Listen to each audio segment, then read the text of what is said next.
한번 따라 하실까요? 성숙한 지도자의 세 가지 모습. 성숙한 지도자의 세 가지 모습. 저 설교 제목을 지도자이기 때문에 저한테만 하는 얘기요, 교회 안에 어떤 우리 전도사님들이나 또는 뭐 여전도 회장들만을 위하여 하는 소리라고 생각하면 큰일 납니다. 성숙한 신앙인의 세 가지 모습, 이렇게도 바꿀 수 있다는 걸 기억하셔야 합니다. 그래서 말씀을 받을 때는 남의 이야기로 받으면 안 되고 나의 이야기로 받으려고 애를 써야 합니다. 어느 조직이든지 그 규모가 크든 작든지 간에 지도자의 역할은 그 조직의 흥망 열쇠를 쥐고 있다고 할 수 있습니다. 그래서 우리가 내년에 3월 9일 날 대통령 뽑을 텐데요, 뭐 믿느냐 안 믿느냐, 지역이 어디냐, 그 사람이 뭐 잘생겼느냐 못생겼느냐, 그걸 떠나서 하나님 좋은 사람 뽑게 해달라고 기도하시고, 내가 뽑히는 사람, 내가 찍은 사람이 되는 것도 중요하지만 하나님 보시기에 좋은 사람이 되어야 되고요, 뽑힌 사람 정신 차리게 해달라고 기도하셔야 됩니다. 이렇게 물고 뜯고 싸우는 이 시대에, 참 어려운 시대에 여러분, 지도자가 얼마나 중요한지, 그 지도자 한 사람 때문에 나라 전체가 망할 수도 있고 흥할 수도 있다는 걸 기억하셔서 국민에게 위로를 주고 힘을 주고 소망이 되는 그런 지도자들이 뽑히게 해달라고 기도했으면 좋겠습니다. 문제는 지도자가 되기를 원하는 사람은 많고 스스로 지도자라고 생각하는 사람도 많지만 진정한 지도자의 품격과 자격을 갖춘 사람, 실력을 갖춘 사람은 그리 많지 않은 것 같습니다.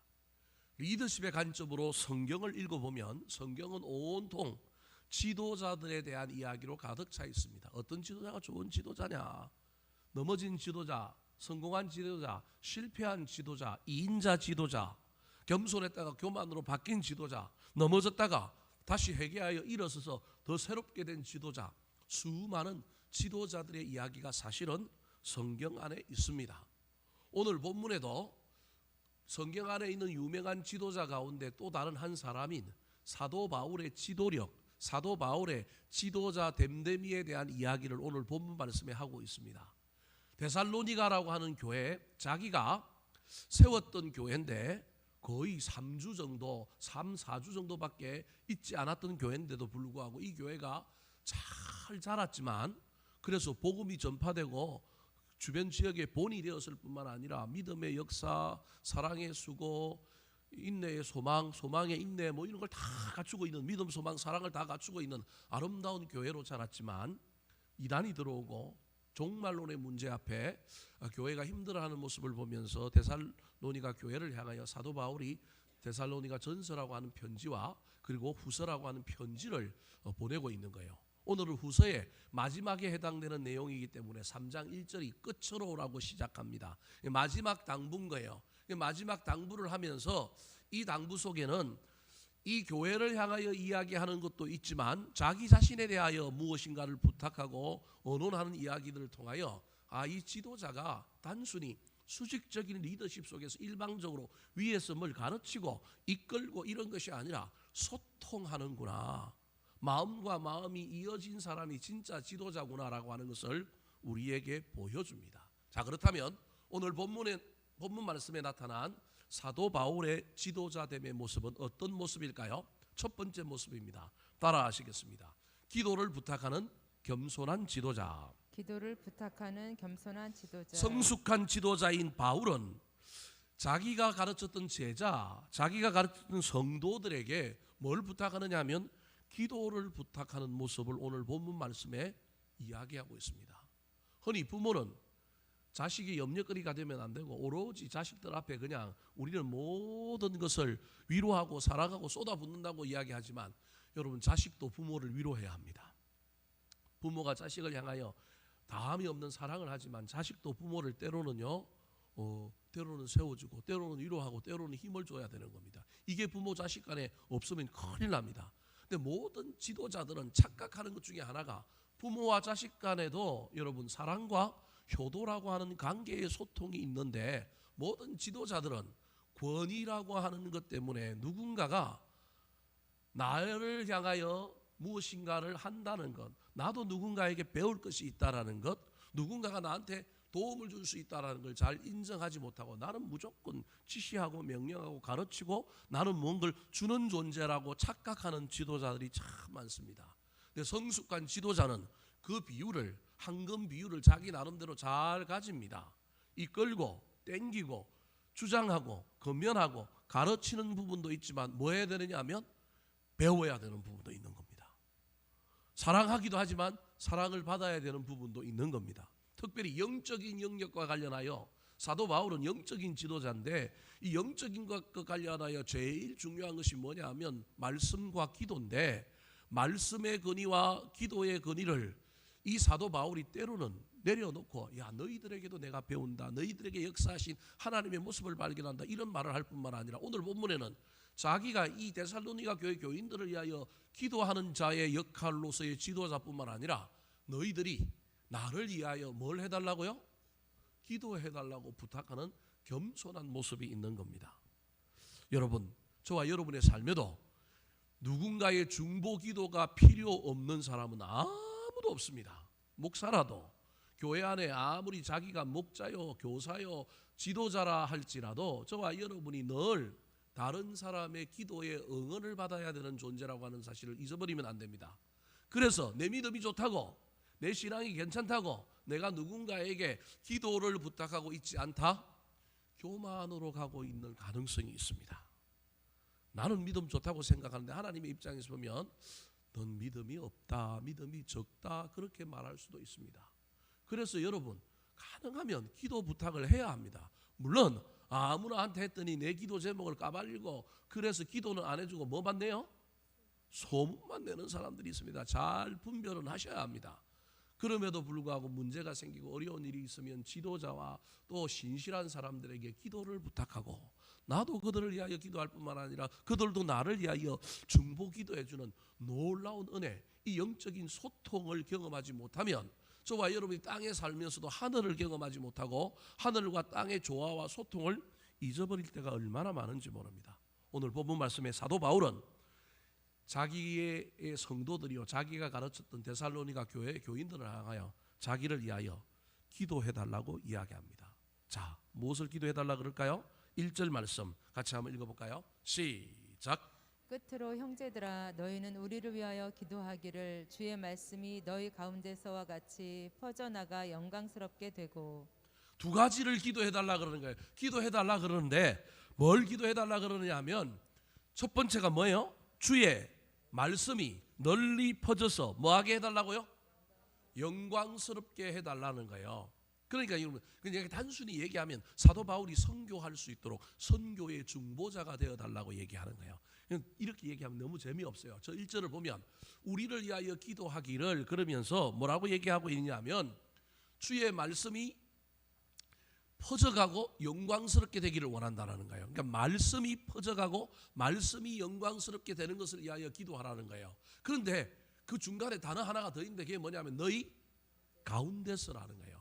무슨 말이냐 하면 말씀이 너희 가운데 왔을 때 너희들이 그 말씀을 믿고 너희들이 말씀을 받아서 너희 데살로니가 지역에 말씀이 급속도로 전파되고 복음이 전파될 뿐만 아니라 그 말씀이 너희를 바꾸어서 너희들이 말씀대로 붙들고 삶으로 하나님의 말씀이 영광스럽게 되었다. 그러니까 단순히 복음이 전해져 구원만 받은 것이 아니라 구원받은 사람들이 하나님의 말씀을 붙들고 멋지게 살아내므로 말미암아 하나님의 말씀이 영광스럽게 되었다라는 거예요. 오늘 한국 교회 가운데 퍼져나가는 건 있는데 뭐가 없느냐 하면 영광스러움이 없는 거예요.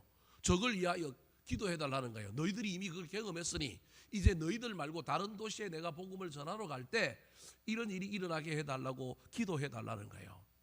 너희 가운데서 이런 일이 먼저 펼쳐졌다는 건 데살로니가전서 1장 8절에서 이미 사도 바울이 자기가 들은 소문을 통하여 너희들 가운데 복음이 전파되고 너희들이 그 말씀을 붙들고 멋지게 삶으로 말미암아 너희들이 본이 되었다고 이야기합니다. 자, 데살로니가전서 1장 8절 말씀 같이 한번 읽어볼까요? 시작. 주의 말씀이 너희에게로부터 마게도냐와 아가야만 들릴 뿐 아니라 하나님을 향하는 너희 믿음의 소문이 각처에 퍼졌으므로 우리는 아무 말도 할 것이 없노라. 말씀이 들렸고요. 그 다음에 믿음의 소문이 뭐 했다고요? 퍼진 거예요. 앞에 게 복음 전파라고 한다면 뒤에 게 말씀이 영광스럽게 된 거예요. 사람들이 전부 그 소문을 듣고 야 대단하다, 저 사람들 말씀 붙들고 사네. 그래서 나중에 그 뒤에 가면 온 지역에 뭐가 되었다? 본이 되었다, 이렇게 표현할 정도로 이 데살로니가 교회에 복음이 왕성하게 퍼지고 하나님의 말씀이 영광스럽게 되는 놀라운 역사가 일어났던 거예요. 너희들이 그걸 아니? 이제 내가 다른 곳에서 선교할 때 하나님의 말씀이 퍼지게 해달라고 기도하고 있는 거예요. 사랑하는 성도 여러분, 여러분이 저를 위하여 기도하셔야 됩니다. 제가 늘 안타까운 것은 우리 부모님들이 일찍 예수를 믿어서 지금도 살아계셔서 저의 기도의 동력자가 되고 기도의 후원자가 되었다면, 우리 집이 3대 4대 믿음의 유산이 많이 있어서 외가 쪽으로는 그러지만 친가 쪽으로는 그렇지 못하여 소위 말하는 저를 위하여 기도해 주는 사람들이 저는 그렇게 많지가 않습니다. 가족적으로 보면. 그래서 저는 늘 다른 사람들에게 누구를 만날 때마다 기도 부탁을 많이 합니다. 왜냐하면 기도 외에는 다른 유관 할 수 없기 때문에 그렇습니다. 기도의 후원자들이 더 많았으면 좀 더 바르게, 좀 더 건강하게, 좀 더 행복하게 목회할 수 있지 않았을까 하는 아쉬움을 늘 가지고 있습니다. 그래서 여러분, 혹시 여러분 주변에 목회자들이 있고 여러분 주변에 정말로 하나님께 크게 쓰임받는 일꾼들이 있다면 변질되지 않도록 끝까지 가도록 열심히 기도해 주셔야 합니다. 기도의 능력이 그 사람의 사역의 능력이 될 수 있는 것입니다. 사도 바울은 그걸 아는 거예요. 사도 바울이 믿음이 얼마나 좋아요.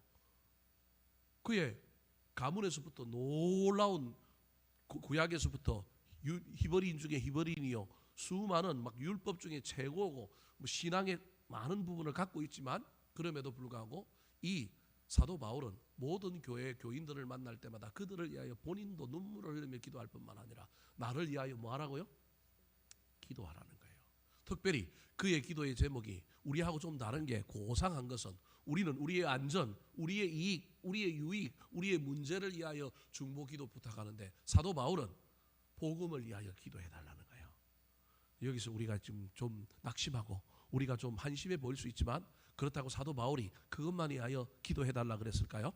두 번째 기도가 또 2절에 나옵니다. 같이 한번 읽어볼까요? 2절 시작. 또한 우리를 부당하고 악한 사람들에게서 건지시옵소서 하라. 믿음은 모든 사람의 것이 아니니라. 복음을 전하며 나아갈 때 악한 마귀의 충동을 받아서 많은 대적들이 일어나서 돌을 던지고 옥에 가두고 신고하고 뭐 이런 일들 속에서 부당하고 악한 사람들에게서 뭐 하시옵소서? 저건 인간적인 거잖아요. 앞에 거는 소명과 사명과 관련된 중보기도의 제목이었다고 한다면 2절에 나오는 건 그래도 조금 개인적인 기도잖아요. 나를 안전하게 지켜주시옵소서. 여러분, 어떤 기도인지 간에 어떤 기도 제목이든지 간에 사랑하는 성도 여러분, 저와 여러분은 우리의 기도만으로 우리의 문제를 해결할 수는 없습니다. 물론 우리의 기도가 능력이 없고 우리 기도를 우리 하나님 안 들어주신다 그런 얘기가 아니라 기도의 총량의 합의 원칙에 의하면 저와 여러분을 위하여 때로는 뭐하는 사람이 있어야 되느냐면 기도하는 사람이 있어야 합니다. 그러므로 저와 여러분의 삶에 여러분 신실한 기도의 동력자들을 만나시고 그들을 향하여 기도를 부탁해야 합니다. 너무 교만하여 나 혼자 기도, 나 기도 열심히 하니까 나 혼자 기도해도 된다라고 그렇게 자꾸 착각하고 신앙생활 하지 마시기 바랍니다. 어제 우리 집사람하고 여러분 그 유명한 국민 가수를 보다가 중간에 운동하러 나간다고 결과를 다 못 보고 나갔는데요. 이제 14명을 뽑았어요. 죄송합니다. 제가 아는 TV 프로만 이야기해서 14명을 뽑았는데 그 14명 중에 몇 명을 추릴 거냐면 10명을 추릴 거예요. 근데 여러분 보세요. 자기 혼자 노래 잘 부르는 것만 기준으로 삼는 게 아니라 1회전은 자기의 솔로곡을 부르지만 2회전은 뭘로 불러요? 안 보는 사람들은 모르니까 제가 설명을 해드릴게요. 한 곡을 가지고 둘이서 부르는 걸 가지고 점수를 매기는 거예요. 그러니까 여러분 제가 지금 무슨 얘기를 하려고 하느냐 하면 우리가 신실하게 기도를 전념해서 그 기도를 우리 하나님이 전념한다고 그 기도를 안 들어주신다 그런 얘기는 아니지만 어떤 평가의 요소에서는 솔로뿐만 아니라 뭐가 있느냐 하면 듀엣도 있고요. 합창도 있다라는 걸 기억하셔야 한다라는 거예요. 기도의 영역에도 그런 부분이 있다라는 거예요. 그래서 예수님께서 뭐라고 얘기해요? 두세 사람이 모인 곳에 내가 있다라 그러잖아요. 야고보 사도는 뭐라고 그래요? 병들었으면 장로들을 청하여 뭐 하라고요? 기도하라 그러잖아요. 아니 네가 열심히 기도하면 되지. 그러면 될 텐데 그러지 않고 혼자 최선을 다하여 기도하는 것도 있지만 거기에 플러스 알파 성경에 합심하여 중보하여 기도하는 것을 이야기하고 있다는 걸 여러분 기억하셔야 됩니다. 금요일 날 이 추운데 왜 나오셨어요? 집에서 혼자 기도하면 되지. 합심해서 기도해야 될, 모여서 전혀 기도에 힘써야 될 부분들이 있기 때문에 그러다는 거예요.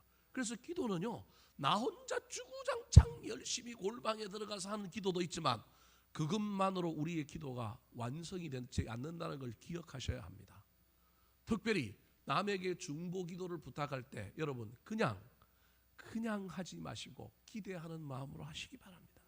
정말로 도움이 필요한 간절한 마음으로 부탁하시고, 그 기도 제목을 부탁받은 사람은 정말로 간절하게 잊지 마시고 기도해 주시기 바랍니다. 그 기도에 능력이 나타나게 될 것입니다. 특별히 남에게 기도를 부탁하는 이 일과 나의 믿음이 엄청난 상관관계가 있다는 걸 기억하셔야 합니다. 나에게 누군가에게 중보 기도를 부탁하지 않고 있다고 한다면 내 믿음은 외골수 믿음이요 교만한 믿음일 가능성이 있기 때문에 조심하셔야 합니다. 오늘 사도 바울의 모범을 통하여 저와 여러분도 누군가에게 우리의 기도를 부탁해 보시기 바랍니다. 특별히 여러분 자녀들에게 어린아이라 할지라도 요즘 엄마 아빠가 이런 걸 고민하고 있는데 열심히 기도하고 있어, 너도 기도해 줘. 이게 아무것도 아닌 것 같죠. 어릴 때부터 아이들에게 이렇게 기도 훈련을 시키면 그 가정에 놀라운 일이 일어납니다. 제가 못했던 것 중에 하나가 어렸을 때 우리 애들한테 엄마 아빠의 기도 제목을 나누고 기도해달라고 부탁하지 못했던 것이 지금 얼마나 천추의 한이 되는지 모릅니다. 목사님들 중에 그걸 가르쳐 주신 분이 없더라고요. 나는 내가 무릎 꿇고 하나님께 뭐만 하면 되는 줄 알았냐면 열심히 기도하면 되는 줄 알았는데 그게 아니는 거예요. 어려서부터 어린 자녀들이 아니라 할지라도 지금이라도 여러분 부모의 기도 제목을 자식들에게도 전파하여 기도해달라고 부탁하십시오. 그게 믿음의 가정의 역사요. 그것으로 인하여 하나님께서 우리 가정에 더 큰 복을 주실 것이라고 하는 사실을 기억하여 성숙한 신앙인, 성숙한 지도자는 자신의 기도 제목을 다른 사람에게 부탁한다는 사실을 기억하여 부탁하고 그 기도의 응답이 이루어지는 것을 경험하는 저와 여러분 되기를 예수님의 이름으로 축원합니다. 두 번째, 바울 사도의 성숙한 지도자됨의 모습은 어떤 모습일까요? 따라하시겠습니다. 확신을 굳게 붙든 믿음의 지도자. 확신을 굳게 붙든 믿음의 지도자. 자, 지도자들이 사기 사람을 믿지 못하고 때로는 막 방황하고 때로는 개판을 치고 때로는 막 문제를 일으키는 사람들 때문에 정죄하고 판단하고 비난할 수도 있지만 미래의 가능성을 보고 격려하고 칭찬하고 축복하는 사람들이 있습니다. 오늘 본문에 사도 바울은 데살로니가 교회뿐만 아니라 하나님을 향하여 뭘 가지고 있는 사람이냐면 확신을 가지고 있는 사람입니다. 확신의 믿음, 확신하는 믿음을 가지고 마음속에는 확신을 가지고 사람과 상황 속에 하나님이 역사하실 것을 뭐하고 있느냐면 믿는 사람입니다. 합력하여 선을 이루리라. 끝내 역전되리라 반전되리라. 하나님의 뜻이라면 좋은 일이 일어나리라. 이 믿음을 가지고 사람들과 상황을 바라보는 눈을 가진 지도자였습니다. 그러니 지금 당장 개판을 치고 지금 당장 문제를 일으켰을지라도 잠시 잠깐 기분 나쁘고 잠시 잠깐 안타까울지라도 여러분 먼 미래에 이루어질 모습을 바라보면서 이 문제를 안고 가고 포용하고 배려하며 갈 수 있는 겁니다. 사도 바울의 확신은 첫 번째는 하나님을 향한 확신이었습니다. 3절 말씀 같이 한번 읽어볼까요? 시작. 주는 미쁘사 너희를 굳건하게 하시고 악한 자에게서 지키시리라. 하나님은 어떤 분이라고요? 미쁘신 분이라는 거예요. 아름다울 미자 또는 믿음 미자를 의미한다고 보면 됩니다. 하나님은 믿음직스럽고 기쁨을 주시는 분이고 하나님은 선하고 아름다운 분뿐만 아니라 우리에게 뭘 주시는 분이냐면 기쁨을 주시는 분이에요. 저게 미뻐사라고 하는 단어예요. 엄청나게 기독교 용어로 좋은 용어가 저 미뻐사인 거예요. 저걸 현대 용어로 바꾸려고 하다가도 못 바꾸고 지금 저대로 두고 있는 거예요. 저기에 걸맞는 현대 용어가 없는 거예요. 듬직하다, 믿음직하다, 신실하다 뭘 바꾸려고 개정 개혁판 만들 때 국어학자들하고 성서신학자들이 다 모여갖고 저거 옛날에 조선시대에 쓰던 말이란 말이에요. 저 말을 어떻게 바꿀까? 조선시대 16세기, 18세기 넘어오면서 19세기 초반에 안동 지역에 쓰던 말들을 우리 성경 번역의 기본으로 삼았어요. 그러니까 저 말이 지금 현대인들 젊은 애들이 저 말을 읽으면 알겠어요, 모르겠어요? 저건 모를 가능성이 많은 거예요. 저게 뭐예요? 혹시 잘못 적은 거 아니에요? 이럴 정도의 단어예요. 근데 저 단어에 엄청난 의미가 들어있는 거예요. 하나님은 믿을 만하신 분이에요. 하나님은 정말로 우리에게 좋은 것을 주시는 분이에요. 그걸 가지고 있는 사람이 누구냐 하면 사도 바울인 거예요. 사도 바울은 하나님에 대한 확신, 하나님에 대한 신뢰, 하나님에 대한 믿음을 가지고 있는데 어떤 믿음을 가지고 있느냐? 하나님이 너희들을 뭐하게 하시고 굳건하게 하시고 뭐 하시리라? 지키시리라. 너희들이 지금 고난 가운데 있고 문제 가운데 있고 이상한 종말론자들이 들어와서 자꾸 예수 그리스도가 왔다 그러고 온 예수 그리스도가 영지라 그러고 막 그래서 미혹하지만 하나님은 자기 백성을 뭐 하시는 분이라고요? 지키시는 분이라는 거예요. 자기 백성이면 지킬 것이라는 거예요. 그 믿음 가지고 확신하고 있는 거예요. 하나님을 향한 사도 바울의 확신은 사람을 향한 확신으로 발전합니다. 4절 말씀 같이 한번 읽어볼까요? 4절 시작. 너희에 대하여는 우리가 명한 것을 너희가 행하고 또 행할 줄을 우리가 주 안에서 확신하노니. 내가 하나님을 확신하여 하나님 미쁘신 분이라고 고백할 뿐만 아니라 난 너희들도 확신한다. 내가 지금 편지를 보내 너희들에게 건면한 이 모든 것을 명한 것을 너희가 행하고 또 뭐 한다고요? 이 두 번 반복하고 있잖아요. 진짜 너희들 행할 거라는 거예요. 여러분 이렇게 얘기하는데 안 행하면 될까요? 안 될까요? 이게 격려와 칭찬의 효과란 말이에요. 행하고 행할 줄 안다 그러면 저 편지를 받는 사람들이 저렇게 두 번이나 이야기하고 있는데 저대로 안 살겠어요? 우리가 주 안에서 뭐 하노니? 확신하노니. 사랑하는 성도 여러분, 여러분 자녀들을 향하여 이 시대 가운데 저와 여러분이 좀 확신을 품었으면 좋겠습니다. 저는 교인 숫자가 줄고 교회가 한국 교회가 성도들의 숫자가 줄고 코로나19가 오고 막 이름에도 불구하고 저는 교회는 죽지 않는다라고 하는 확신을 갖고 있습니다. 오해하지 말고 들으십시오. 여러분 제 말이 또 오해받고 또 이상한 행동할까 봐. 여러분 나 아니면 우리 교회 안 된다 이 생각하시면 큰일 납니다. 여러분 교회는 생명이라니까요. 주님의 생명이라니까. 이영기 목사 아니면 덕양중앙교회가 안 된다고요? 큰일 날 소리예요. 됩니다. 된다니까요. 여러분 하나님이 그 교회의 주인이요 생명이기 때문에 교회는 생명이니 그 생명을 유지하는 거예요. 단지 그 생명을 생명되게 하는데 우리가 영광스럽게 쓰임을 받고 참여하고 있는 거예요. 그런데 그 영광스러움을 얻지 못하고 참여하지 못하고 분란을 일으키고 비난하고 비판하다가 여러분 저와 여러분이 하나님의 몸된 교회를 세우는 일에 참여하지 못했다? 얼마나 안타깝습니까? 하나님은요 그러신 분이에요. 그래서 코로나19가 오고 지금 교회가 많은 손가락질을 받고 저 인천에 숭이교회라고 하는 큰 교회가 있는데 그 교회에 외국인 사역을 담당하는 40대 목사들이 선교여행 갔다 와가지고 그냥 또 이야기를 좀 잘했으면 좋은데 이야기를 안 했고 여러분 코로나 걸리면 어디 갔다 왔다 얘기하시라니까요. 제발 거짓말 하지 마시고 얘기하셔요. 나 오늘 교회 갔다 왔다. 그 뭔 상관이 있어요? 교회가 피해를 입을까? 아이고 그게 피해를 입는 게 아니고 그걸 빨리 조사를 해야 안 번지고 훨씬 나아지죠. 여러분 가능하면 정직하게 이야기하시면 됩니다. 걱정되시면 저한테 전화하시면 제가 다 알려드릴게요. 다 걸렸는데 너 어디 갔냐 어디 갔냐 저 사람 집에 갔는데 저 사람 장사를 못할까 봐 빼고 그러지 마시고 그럼 다 이야기하시면 그것 가지고 또 유의할 것 유의하고 요즘은 뭐 여러 가지 이제 그 감시 체계들이 있어서 능동 감시 무선 감시 뭐 이렇게 해가지고 자기들 나름대로 다 해놓은 게 있기 때문에 전혀 문제가 없습니다. 그래 버려 놓으니까 지금 얼마나 지금 일파만파예요. 인천에 있는 목사님 하나는 오늘도 제가 통화했는데 자기 미치겠대요. 쪽팔려 죽겠대요. 여러분 왜 언론에서 그냥 목사 그렇지 않고 종교인 이래도 되는데 왜 목사라 그랬을까요? 화가 나는 거예요. 언론이 그렇게 표현했다기보다는 방역 당국이 화가 난 거예요. 그래도 정직하게 말할 사람들이라고 생각한 사람들이 뭘 했다고 생각한 거예요? 거짓말을 하니까 화가 나니까 우리 입장에서는 야 저 뉴스에 목사라고 안 밝혔으면 좀 좋겠는데 아니 그런 거 안 밝히기로 했잖아요. 그죠? 근데 뽀저씨 목사 부부 이래 버리잖아요. 그 듣는 우리는 기분이 나빠요, 좋아요? 기분 나쁘죠.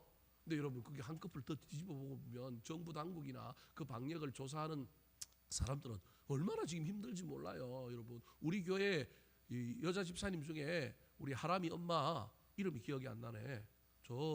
저기 구산동 쪽에서 그 서울 어려운에서 저기 근무하는데 교회를 못 나와요. 내일 통화해봐야 되겠다. 통화하는 지 한 달 됐네. 통화를 해봐야 되겠네. 교회를 못 나온다니까요. 왜 못 나올까요? 아이들 때문에 또는 그 기간에서 요구하는 것도 있지만요. 일이 너무 바쁜 거예요. 바빠가지고 소위 말하는 의료직에 있는 공무원들은 지금 번아웃 되기 일보 직전인 거예요. 우리는 그래도 숨이라도 쉬고 뭐 나가기도 하고 뭐 왔다 갔다도 하고 막 우리는 그러잖아요. 근데 거기에 있는 사람들은 뭐 힘이 들어 죽겠는 거예요. 그런데 여러분 누군가가 거짓말을 해갖고 그 뒷감당을 해야 할 일을 생각하면 얼마나 성질이 나겠어요. 그래 놓으니까 안 밝히기로 했는데 개인의 어떤 부분과 관련하여는 안 밝히고 그냥 어떻게 하기로 했는데 성질이 나니까 뭐라고 갖다 붙여요? 종교인이 그러지도 않고 뭐라고 붙어요? 목사 부부 이래 버리잖아요. 우리는 그것도 모르고 막 우리가 한 짓은 생각 안 하고 우리는 그냥 우리를 또 기독교를 차별하네 그런단 말이에요. 여러분 우리가 자초한 거예요. 그래서 비난받고 많은 어려움을 겪지만 그래서 교회에 들어오는 문이 막히고 전도가 안 되고 많은 어려움을 겪지만 여러분 그렇다고 교회가 죽는다고요? 안 죽습니다. 여러분 죄송하지만 힘들고 어려울수록 종교를 찾는 사람들은 늘어나게 되어 있습니다.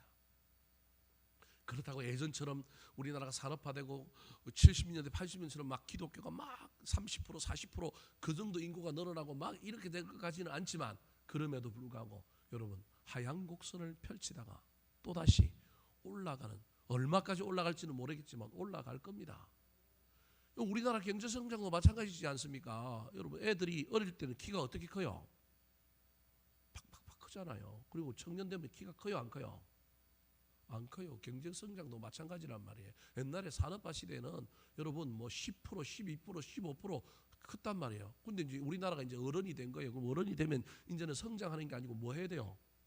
성숙해야 되는 거예요. 어쩔 수 없이 경제도 숫자를 가지고 판가름하는 시대에 갖고 있지만 이제는 예전처럼 우리가 옛날 패러다임에 10%, 7%, 8% 이런 성장률에 기댔던 사람들이 막 지금 막 3% 성장한다, 2% 성장한다 그러면 에이씨 나라 말아먹네. 안 말아먹었다니까요, 여러분.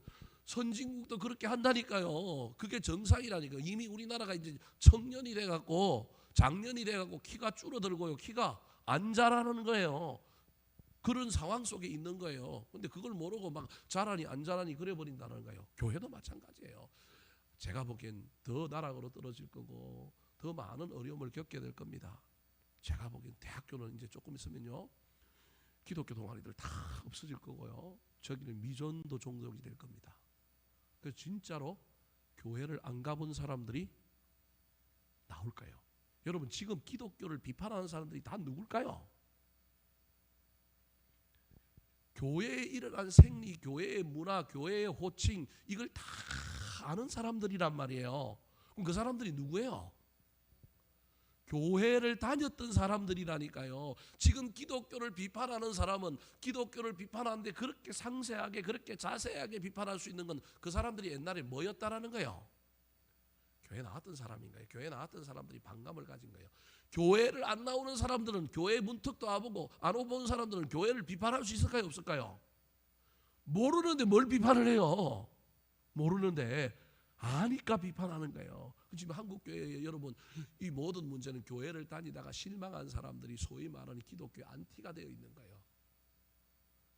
안 믿는 사람이 그러는 게 아니고요. 믿다가 낙심하고 믿다가 반대자들이 된 거예요. 그 믿다가 반대한 사람은 누가 만든 거예요? 세상이 만든 거예요? 우리가 만든 거예요? 죄송한 이야기지만 우리가 만든 거예요. 그 우리가 만든 거 우리가 지금 피해보고 있는 거예요. 사실은 피해보고 있는 거예요. 명확하게 알아야 됩니다, 여러분. 이걸 우리가 모르는 거예요, 자꾸. 그래서 자꾸 세상이 우리를 핍박한다고 그러는데 세상이 핍박한 게 아니고 우리 가운데 있다가 나간 사람들이 뭐 하는 거예요? 핍박하는 거예요. 핍박하는 거예요. 경기도 도청에도 기독교를 너무 잘 알고 방역과 관련하여 교회를 아주 강하게 세게 몰아붙이는 공무원 하나 있는데 옛날에 그분이 집사였어요. 제가 아는 사람이에요. 지금 교회를 안 나와요. 근데 방역하면 교회 생리를 너무 잘 아는 거예요. 수련회하고 뭐하고 그러니까 막 그러기 때문에 아예 심하게 해갖고 뭐하면 안 된다, 모이면 안 된다, 예배 안 드려야 된다고 하는 거예요. 근데 거기에 기독교가 너무 초반부터 막 극렬하게 반응해버리면서 하다 보니까 막 여론의 문매를 맞은 거예요. 우리도 과학적으로 다 대응을 했어야 되는데 이렇게 예배 드리는 건 전혀 문제 없다. 그럼 우린 앞으로 교회를 지도하여 교단적으로 밥은 못 먹게 하고 뭐는 수련회 같은 건 자제하고 우리 다 다른 것들은 대면으로 드릴 테니까 예배는 몇 명이 오든지 간에 풀어줘라. 이랬어야 되는데 그걸 못한 거예요. 막 딴 거 갖고 싸우느라고 막 정신이 없어진 거예요. 어려운 이야기를 해서 죄송합니다. 여러분 그럼에도 불구하고 확신이 있어야 됩니다. 저와 여러분의 삶에 고난이 있습니까? 여러분 믿으신 하나님에 대한 확신이 있었으면 좋겠습니다. 저와 여러분의 자녀들이 지금은 좀 미흡하고 좀 부족한 점이 있습니까? 목사인 저도 때로는 우리 교인들에게 부족하고 미흡한 점이 있을 때 제가 47, 8세 전후로는 이게 용납이 안 되는 거예요. 저렇게 가르치고 저렇게 이야기하면 저걸 해야 되는데 이제는 아마 기력이 떨어져 가는 건지 제가 성숙했는지 모르겠지만 아이고 냅두자. 뭐 이래도 좋고 저래도 좋지. 그런 의미의 그냥 무관심의 그런 게 아니라 기다려보자. 뭐가 될 거야. 될 거야. 그러다 보니 합력하여 선을 이루는 경우들을 훨씬 많이 경험합니다. 여전히 제 안에 부족한 영성과 부족한 성격이 있어서 실수하기도 하지만 그럼에도 불구하고 여러분 좋게 봐주시기 바랍니다. 그래도 성숙되어 가고 있다는 걸 여러분이 기억하셨으면 좋겠습니다. 부분적으로 실수하고 부분적으로 문제가 있는 건 여러분이 이해해 주시면 점점 나아지게 될 것입니다. 목회자가 성도들을 바라보는 눈도 부모가 자녀들을 바라보는 눈도 우리 가운데 좀 연약하고 부족한 사람들을 바라볼 때 저와 여러분이 가능성과 확신을 좀 가졌으면 좋겠습니다. 멋지게 바뀔 것이다. 여러분 믿고 기다리면 그 믿음대로 되어지는 놀라운 일이 일어나게 될 것입니다. 사람에 대한 확신을 가진 사도 바울, 하나님에 대한 믿음의 확신을 가졌던 그 사도 바울이 교회를 교회되게 만들고 하나님의 복음을 더 왕성하게 전파했다는 사실을 기억하여 우리도 믿음과 확신으로 상황과 사람과 하나님을 대하게 되시기를 예수님의 이름으로 축원합니다. 마지막으로 오늘 본문에 나타난 성숙한 지도자 사도 바울의 지도자됨의 모습은 어떤 모습일까요? 따라하시겠습니다. 격려하며 중보하는 축복의 지도자.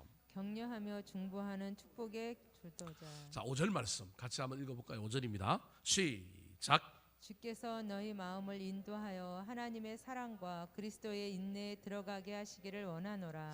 자, 자신에 대한 기도를 부탁했을 뿐만 아니라 하나님이 너희들을 지켜주실 것이라는 확신 가지고 그래도 너희들이 뭘 좀 맹한 것을 행했으면 좋겠는데 난 너희들 그 지킬 것을 믿는다 이렇게 말했던 이 사도 바울이 이번에는 5절에 보면 5절의 마지막 끝나는 동사가 뭘로 끝나느냐면 원하노라라고 하는 동사로 끝납니다. 저 원하노라는 동사를 어떻게 해석할 거냐?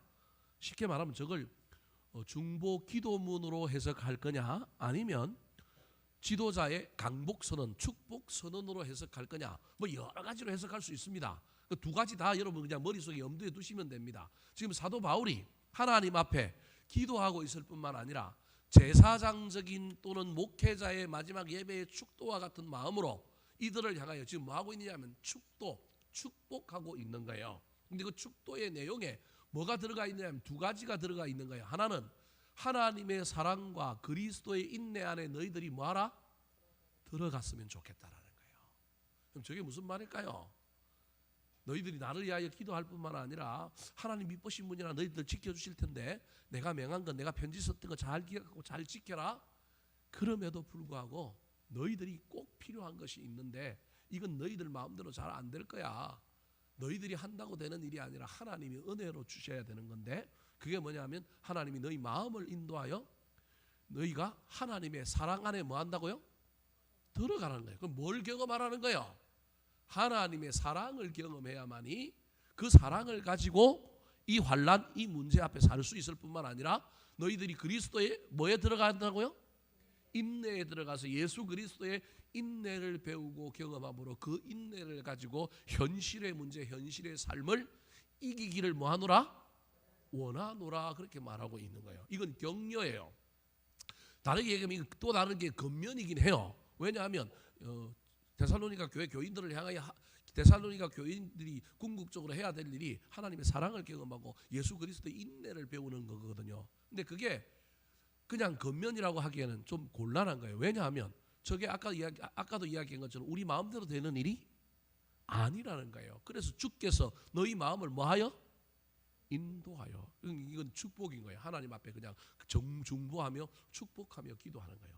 중요한 건 다 그냥 잊어버리더라도 지금 사도 바울이 끝으로 사실은 이 데살로니가 교회 교인들에게 하고 싶은 말은 저 5절인 거예요. 저 5절을 바로 하면 부담이 되니까 너희들이 나를 위하여 뭐 해줘? 기도해줘. 그러면 데살로니가 교인들 입장에서도 내가 지도자를 위하여 기도하는 사람이다. 그러면 말 들을 마음이 생기고 이게 열리잖아요. 그뿐만 아니라 야 하나님은 너희들을 지켜주실 거다. 확신한다. 내가 너희들도 내가 명령한 거 다 이행하고 잘 지킬 것을 내가 확신한다. 그러면 칭찬한 거잖아요. 그러면 마음이 얼마나 열리겠어요. 그래서 5절이 이 편지 마지막에 사도 바울이 궁극적으로 하고 싶은 이야기인 거예요. 하나님의 사랑을 경험해야 돼. 인내를 배워야 돼. 이 어려운 문제 가운데 우리가 살 길은 위로부터 내려오는 하나님의 사랑을 배우고 그 사랑 안에 들어가서 내가 사랑을 충분히 바름으로 내가 세상과 사람들을 사랑하는 거야. 내가 주님의 인내를 열심히 배워갖고 이 고난과 환난의 문제 앞에서 미혹하는 이 종말론주의자들 앞에서 내가 잘 참고 흔들리지 않으며 사는 거야. 그렇게 말하고 있는 겁니다. 말씀을 마치려고 합니다. 오늘 제가 설교 중에 제일 강조하고 싶은 것이 바로 이 5절입니다. 이 어려운 시절을 살아가는 저와 여러분, 시대의 그 어떠함, 또 우리 상황의 그 어떠함에도 불구하고 저와 여러분이 이 대림절 기간에 이 연말에 하나님의 사랑이 우리 가운데 물밀듯 밀려왔으면 좋겠습니다. 뿐만 아니라 이 어려운 상황을 잘 견디고 잘 통과할 수 있는 인내를 우리가 경험할 수 있었으면 좋겠습니다. 예수 그리스도가 십자가를 참으셨던 것처럼 저와 여러분이 이 어려운 상황들, 이 힘든 상황들 잘 참고 인내하여 마침내 역전시켜 주시고 반전시켜 주시고 부활의 영광에 참여하게 해주시는 놀라운 하나님의 은혜를 경험하는 저와 여러분의 올 한 해의 마지막과 또 2022년이 되시기를 우리 구주 예수 그리스도의 이름으로 축원합니다. 한번 따라 하실까요? 성숙한 지도자의 세 가지 모습. 성숙한 지도자의 세 가지 모습. 기도를 부탁하는 겸손한 지도자. 기도를 부탁하는 겸손한 지도자. 확신을 굳게 붙든 믿음의 지도자. 확신을 굳게 붙든 믿음의 지도자. 격려하며 중보하는 축복의 지도자. 격려하며 중보하는 축복의 지도자. 이 시간 우리